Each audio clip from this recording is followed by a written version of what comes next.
Hello everybody, a warm welcome to the Forge Forward podcast. I'm the host, Phil De Cruz, and alongside me I've got the amazing Courtney Smith. We're here to dive into game-changing insights and explore the innovations that's shaping the future. Today we're excited to have Paul Benjamin from Benjamin & Benjamin Insurance Brokers on the podcast. Forge isn't just a gathering of top minds, it's a Viking ocean swell, lifting all longboats through the abundance and the sharing of knowledge. It showcases future-focused expertise across the 4 S's: sustainability, safety, salability, and scalability. Welcome to the podcast, Paul. Thank you. Great to be here. Great to have you on, Paul. Terrific you could make it. Thanks Excellent. so much. I know we've got technology running at its best right now, and it feels like we're getting a couple of glitches in the background. So we'll just forge forward, as they say, and make this happen as best we can. Great. All right. So Paul, we have had a couple of humorous conversations about the theories around old dogs and new tricks and all these sorts of things. Forge is all about trying to create a forward-thinking process, changing your mindset, considering what's out there, what might be coming, how it might affect your business. So before we get into the Forge event itself, it'd be awesome if you could tell us a little bit about Benjamin & Benjamin, your history, and the value you bring to industry. Well, thanks for the opportunity to do that. First of all, my family, my father and my father's father, through the 3 of us, we've been insuring businesses in Australia for over 120 years. In fact, my grandfather started the first, what's known as a Lloyd's brokerage, the first Lloyd's brokerage in Australia in 1921 here in Melbourne. And that business grew into being a publicly traded company. He wasn't the owner, he was a shareholder, but he wasn't the owner. But and that business, for some of you who are old enough to remember, it was a brand called Lumley's Insurance. Oh, yeah, right, yeah. Yeah. And so I had no choice. I had to end up in insurance. I've had 3 incarnations in the insurance industry. I started out as a young man and left the industry and ended up setting up my own business, which followed another business and another business. And then about 15 years ago, I came back into the insurance industry. And today I'm incredibly passionate about the insurance industry, and I own my business now for nearly 10 years. We've got more than 5,500 clients. We've got offices in Victoria, New South Wales, and about to open one in Brisbane. And there's a possibility out in the West, but that's for 2025.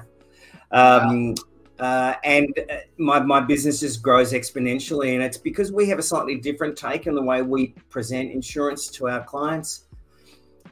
We try to sit the other side of the desk. We're not here to sell people on insurance, because really insurance, people hate buying insurance. They do. And the reason for that is it's seen as an expense in the P&L, and we're all taught to reduce expenses and increase income. The paradigm shift we have when we talk to our clients is it's actually an investment in the future. It's not an expense, because ultimately, and I'll give you a really simple analysis. If you've paid your home insurance for 20 years and it's cost you, on average, we'll say $2,000 a year, that's $4,000 that's $40,000 you've paid out over 20 years. But if your house burns down and it's worth about $2 million, that $40,000 gave you a $2 million return. And it is an investment in the future. Sure, we don't like paying insurance. I get that. But it's critical. It underpins the whole economy, not only your business. And so we take the view that what is important to you as an owner, what is important to you today, what's important to you in the future. And so we tailor a program to suit our clients, and our clients like that, and they seem to like what we do. We're more interested in learning about you than trying to sell you insurance, because if we've got the right insurance for your package, for your business profile and for your needs as a business owner, then that's the best thing we can do. So we need to understand you. So the phrase my team has that I've given to them is, unless we can walk in your shoes and understand your business and walk around your business. If you're a manufacturer or a retailer, wholesaler, doesn't matter. Unless we understand what you do, then we can't insure you correctly, and neither can anybody else. That's what your broker should be doing. Yeah. So that's a bit about amazing. And you'd think that for those out there watching these podcasts and looking to attend to Forge, you think, why an insurance company? Well, the truth is exactly what Paul said. It's an investment in the future, and Forge is all about setting goals and aspirations well into the future and making sure that you can get there without the risk exposures that you might otherwise undertake doing it any other way. So there's lots of things we'll get into, but the one thing I'm really keen to understand before we kick into those is the concept that you bid off on Forge. It would be outside your norm to think the Forge might be a conference that you would be a sponsor at and a partner at. So why did you choose to come along on the journey with us on Forge, Paul? It's a simple answer. The answer is I'm interested in people who are open to possibilities of building a better business. Because and they're the people I want to do business with. I'm not interested in people who. So that's not true. It's not that I'm not interested. I'm excited to be with people who have an expansive mind. There you go. You have a customer in mind, right? Every business has a customer in mind, a perfect customer. Yeah. And the best business is always done with the customers that you like, that fit the profile of where you can best serve. And so that makes a huge amount of sense. You know, our ambition out of Forge is to find the innovators, those with creative mindsets that are looking to push forward and try and lead into the future curve, as opposed to sit back and wait for the wave behind. So good choice. I think you've nailed it. They're the people I like doing business with too. So let's get into the meat and gravy almost here. Phil, what do you reckon? Before you do that, can I just give you an absolute extreme? Great. We're not going to be at Forge, but one of our clients that came on board 18 months ago is Australia's contribution to the space race. It is a consortium of 7 universities, the major minerals companies in Australia. I'm not going to name them for confidentiality purposes. 2 materials companies out of the US, and we are competing to create the next lunar lander. And it's called Lunar Outpost Oceania. You can go online, you can see them, and that's an expansive, creative thing. And they came to us because they weren't getting satisfaction with their other broker that they had. And the chief operating officer knew me from having helped in a previous company that she was at. She came to me and said, Paul, this is what's going on. And I said, yeah, I think we can give you what you need. And we saved them. Pause for a moment though, because I'll just insure a lunar lander. Quite an interesting little insurance piece, that one, I think. Wow. Who's the underwriter, Paul? I'd like to know who's taking that on board. Well, they're an American company. They're an American company called Berkeley, and we saved them. It was 25% of the premium, but we got them the right insurance for what they needed because the broker didn't understand. The numbers you're talking, that's a lot of money, I reckon. Yeah. Anyway, sorry. Yeah. No, really cool. And I'm going to segue slightly because I know I can see Phil there itching to ask a question. But my segue is you talk about those sorts of things, which is looking at insuring and being involved in a business is doing something super innovative. On day 2 of Forge, we're looking to have a whole heap of university students come and blow the minds of the audience by doing some agent AI programming on the day, trying to solve a problem statement in less than 6 hours using technology. So I know you've been dipping your toe in the water about tech. I think you're going to go day 2. Oh, my goodness, I didn't realize that the shaping of technology was moving so fast. So who knows? We might have to insure a product at the end of Forge if we build a good one. Fantastic. Love the opportunity. All right. Best outcome ever. I would like to know, Paul, how does Benjamin stay ahead of industry trends, and what role does partnerships play in the success in that? So it's a great question, Phil. It's part of the first thing that I said earlier, and I'll come back to that. But the economy is an expanding economy, and whether you are passive in the insurance industry, ultimately you'll be dragged along. So because insurance has to keep up with what's happening in the economy, because we insure the banks, we insure every business in Australia, we insure government. So we're across everything. So you're dragged wherever you are. How am I involved? Two ways. Until last year, I was the chair of the insurance broker board at our peak body for the industry nationally, and I was lucky enough to sit in that role and have stuff come across the board's desk about things that were going on. So I was in a privileged position. And it was great. Beautiful. So many interesting things happen. The second thing is, if you're talking with your customers, as I said earlier, and you're actually getting to know their business rather than just trying to quote off a sheet of paper, that's been sent to you, it's an email, and you don't know the business, well, then all you're ever going to know is what's on the sheet of paper. But if you're walking the floor with the owners and the senior exec team to understand what they're doing now and what they're going to be doing, then you need to be innovative. And at the moment, I'm in the process of building an insurance company for a whole industry segment, because they're not getting from the current insurer market what they need.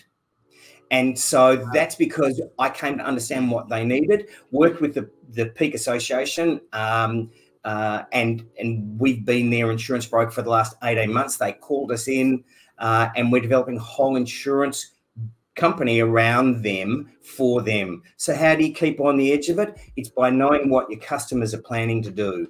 And it's like I said before with the lunar lander, I got to understand what they needed, and that's cutting edge technology. I mean, it's mind blowing, because it has to be. So I hope I've answered your question. Oh, look, I'm a bit of a, I've said in one of the other podcasts, a bit of a Tesla fanboy. So when you talk about lunar landings, I instantly think about Starlink and SpaceX and these programs, which have done through the private sector things that government sectors haven't been able to achieve. And you never have thought private would outweigh government in these sorts of ambitious projects. Insurance. I'm just going to lean a little bit into Phil's question. There's always challenges in industries. What's the biggest challenge you're seeing in the actual insurance industry? Is there one that stands out above all else? There are two. Okay. So the first one is, we as an industry have been really great / really bad at telling people the only way to buy insurance is based on the price. Right. And that's the biggest challenge that people who buy insurance and people like me who advise on insurance face. And I should actually say straight away, my business is about insuring businesses. We don't provide life insurance or superannuation advice, not that sort of insurance. We do business insurance. That's what we focus on. I'm not licensed to sell life insurance or superannuation insurance. I'm licensed to sell business insurance. So, so coming back to the point I was making, the problem with insurance, it's a mathematical formula. There are actuaries running computer models over everything all day, every day, so that insurance companies price for what they want to insure. And as a mathematical formula, if you don't pay much, you don't get much. That's not to say you've got to pay overs to get what you need, but the problem is that often people will buy insurance based on price. And really, there's no point spending $1 on the wrong insurance policy for you, because when a bad event happens, it could be catastrophic for a business. And I'll give you, that's the primary problem we have. The second problem we have is post-COVID, businesses now and owners of homes now suffer the problem that the cost to build things is much more expensive. Labor costs, material costs, through supply chain problems. And so the cost to build a building today is probably 50% more than it was in 2020 March. So we've got this great problem of underinsurance, and people haven't known about this, or they've been scared to adjust the premium up, the sums insured values up to reflect the actual asset value. So those are the two primary problems in the market. Yeah, interesting. Yeah, so home replacement, get insurance wrong and you're not replacing your home. You're putting a caravan and an out toilet on the property instead. Wow. Yeah. So so insurance industry challenges are there. The other interesting bit about insurance, which I'm sure is the case, is and from the premise of Forge, why was Forge created? Well, it was really simple: to be able to create an abundant environment where partners could come together, a partner-led event, not focused on selling, focused on information sharing, focused on relationship building between partners, and not being frightened to share their networks to an event that's going to add value, not only first degree, but second and possibly even third degrees. We've been saying that the concepts around bringing, if you're going to come along, you might as well bring someone from your team, because what's the point of leaving and not being able to implement something of value? And if you really want to double down on this, the better way is to bring one from your team and maybe a customer to show them that you care and that you are a leader, a thought leader, an innovator. So I think collaboration is critical. I think networking, but not networking for transaction, networking for relationships are critical. How do you see collaboration, partnerships, and networking in the insurance industry, and how important is it to your business, Paul? It's critical to my business because we're not out to sell anybody. We're out to provide information and advice. But before we do that, as I said earlier, I want to get to understand the business owner and what their drivers are. And then if they like what we do, then they're going to say, hey, we want you to insure with us. And I will say that more than weekly, people will just sign up with us without us even providing them with a quotation. They will transfer all their insurances across to us. And some of these companies are massive, turnovers of $400 million, $300, $250 million without us. How are we getting these customers to Forge, Paul? How are we getting these customers to Forge? Imagine these people on the audience, abundant thinkers, controlling small books and portfolios. What do you reckon? There's probably a list of people that, all right, that I can we're gonna have a crack. All right, beautiful, amazing.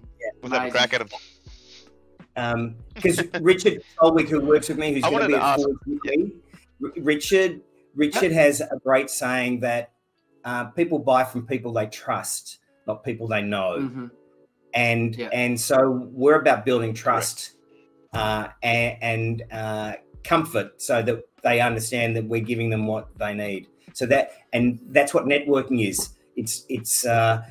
And if there are different models of networking, and some are American and they're pretty in your face, and I don't know many people. Not for me. Not for me either.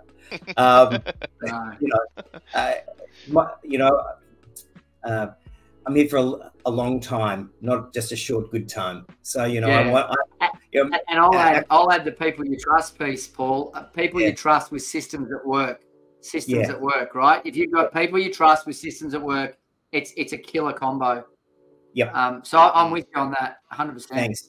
So we use tech to support the delivery of the insurance piece itself, but my business is based on relationship. Yep. Makes huge sense. Yeah. Can't agree more. Perfect. Can I ask you, Paul, how do you manage, how do you measure success in your company? And is there any specific tools that you use? I've got a really fast growing business. It's been around 9.5 years, and we do a huge amount of business. So I'm going to call it pretty rudimentary. I measure success two ways. One is my most important asset are my staff.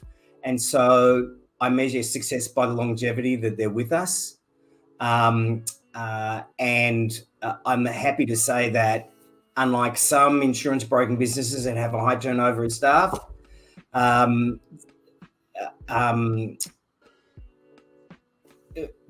got people who've been with me for 8 years, 9 years. I've got some new starters, but they're just new starters. So we're filling spaces, creating more people. So I measure it by retention of my staff, because it's expensive to find new staff and it's expensive to train staff. And if you've got good team, good team, you need to reward them and make them feel included rather. And I treat them the way I want to be treated, so I don't micromanage. So we have great retention of our staff. And the second thing is I measure it financially, as most businesses do. And I'm following what the business does on a daily basis, but I share it with my team once a month. What the revenue is as a comparison year on year. And I talk to them that what's important is not to judge the monthly success, but the quarterly success, because you can have fluctuations for varying reasons from one month to another. So I like to measure the quarters. So that's how I measure. It's pretty rudimentary. I've got cash flow forecasting, which I do with my external accountants, and we measure it that way. So we try to be planful around that. But as I say, we grew at 38% last year. We're on track to do about 28% this year. And if a couple of really big things come in, that's blown apart completely. That's, there's some huge, ridiculously big things I'm working on. Oh, that's incredible. I had a mate that said a very similar thing. Don't measure your weekly output, measure fortnightly results, because you can have a good week, but if you don't back up and you get too cocky off one good week, then your fortnight fails. And if your fortnight fails, your month fails, and so on. So I love that analogy of reporting. We've just implemented, in the process of implementing, some BI dashboards and all sorts of analytics, so we can be transparent with our team to see where they are on monthly, quarterlies, across our business units, because the customer journey is not just selling, it's the delivery, it's the support, it's the success of our customers. So yeah, good to hear. Have you used any tools, any dashboards, any accounting packages, or anything that comes to mind no, it's pretty rudimentary. I just use I've cash flow forecasting out of our current software package. I get to see what's comes into the bank and what's invoiced out by my team through our industry software, not something that I've had built for that. I think there are, potentially in the insurance industry, if there are any software developers, there's an opportunity to potentially bring into the 21st century some of the insurance stuff. And I'm happy I can see lots of things, Paul, lots of things. But again, industries sometimes aren't ready either. So you can be ahead of the curve and be poor doing it, right? So has that answered your question? Yeah, no, it answered it for me. I know Phil's got a question coming right off the back of it. When we talk about automation and technology, like repetitive tasks that's on a computer, how do you implement change management? Yeah, great question.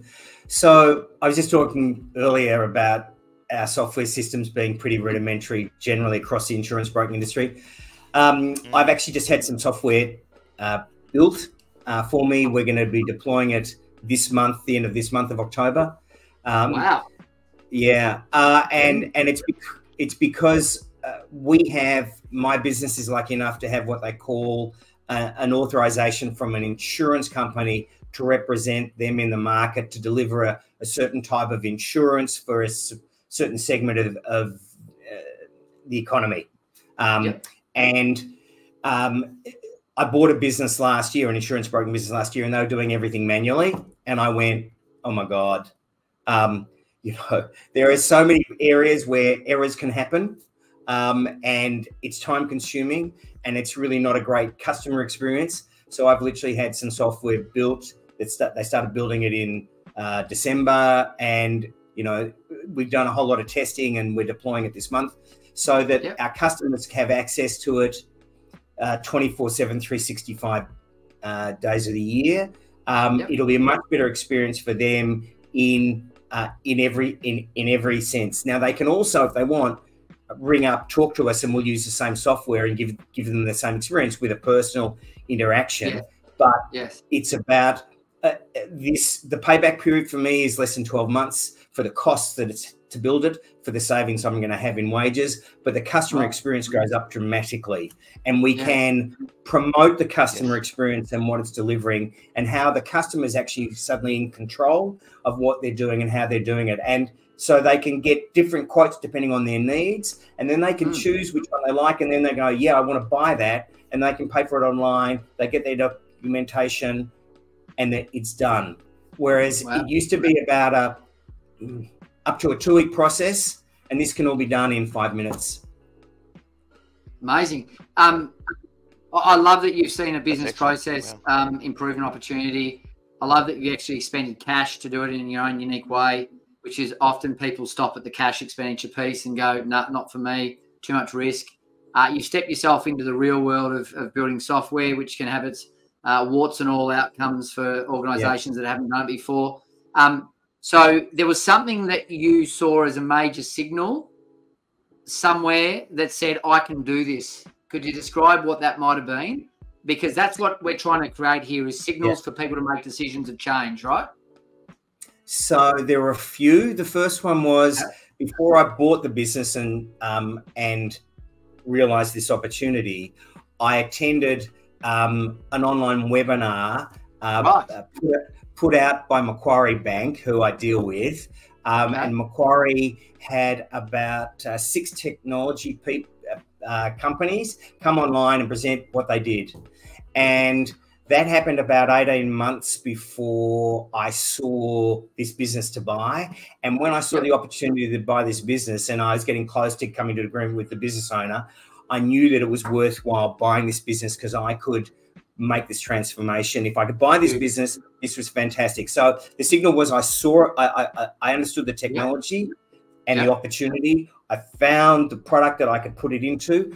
And then the third thing was I made a phone call to a tax accountant who specialised in government grants to find out if I invested in software, could I not only get the deduction that you get, but could I also get a government grant to reimburse me for investing in technology? And the answer was yes. So you just, there were just 3 ticks, and it just came together. And so and the overriding factor was that I knew I could provide a better outcome for my customers. Yeah.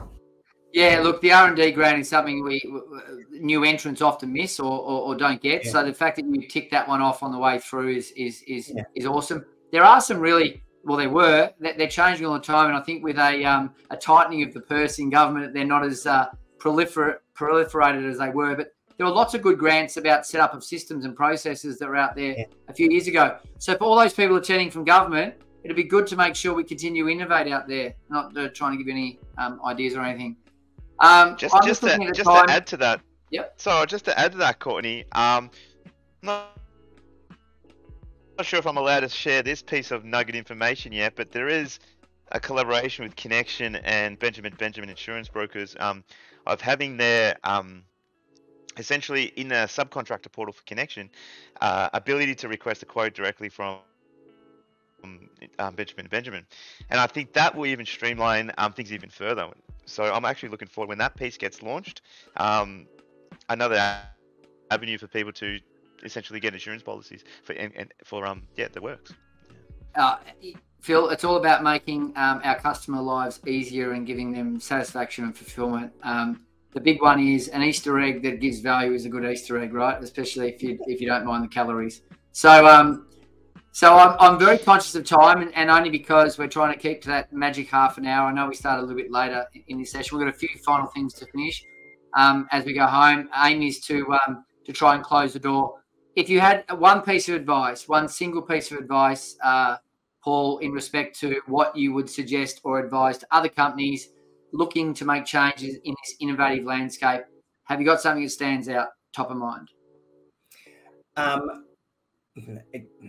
If I've understood your question, are you asking innovative by way of their insurance broker? Innovative in any way. Did something innovative. And our previous podcast attendee, we talked about a mechanical change, not just digital. It could be a human change. Innovation is something you do or put in place of something else to affect better outcomes. Yep, that's being innovative. So, anything you've seen. And if it's not digital, it doesn't matter.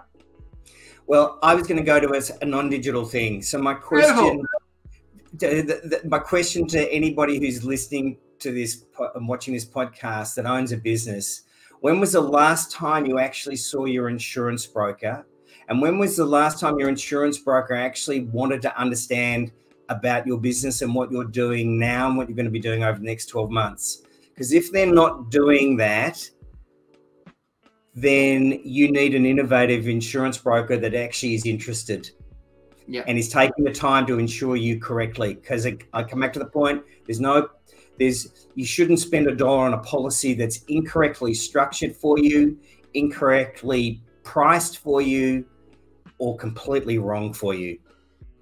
So perhaps in that example, then the innovation piece is to be smart enough to recognize that the status quo is not necessarily the best, and that you should always test and test to improve on a regular basis. And that means reaching out to quality people, asking questions and learning. Yep, exactly right. And it's not just about price. It's about, is your program fit for the purpose of ensuring the assets you've worked so hard to create, be they in the business or at home for your family. Don't put them at risk. What was the point of going into business if you're putting them at risk? Really, you don't need to do that. And you don't need to pay too much for insurance. You might be buying policies you don't need. And that'd be a travesty. I totally agree. So important, absolutely so important. Okay, so well, thank you, Paul. We're pleasure. very lucky to have you, mate, and share your abundance of knowledge to the guests and to the listeners out there. I can't wait to see you there at the Forge event. I can't wait to preach your message, and I'm really looking forward to listening to you again, mate. Thank you for the opportunity to chat to you too, and to be part of the podcast and Forge. I'm really looking forward to being at Forge. It'd be great. Yeah, well, thanks for coming along. And do you like rum? Yes. Oh, well, I've got my good friend James from Jimmy Rum in Dramana coming along, and there might be a little taste testing on the early night of day 0. So looking forward to sharing a rum with you, Paul. Wonderful. I've been sailing since I was 5. So well, you'll love him. James is the next captain of the ship, so I think you'll enjoy his company. There you go. Brilliant. Fabulous. All right. Cheers, guys. All right. Have a great day. Take care.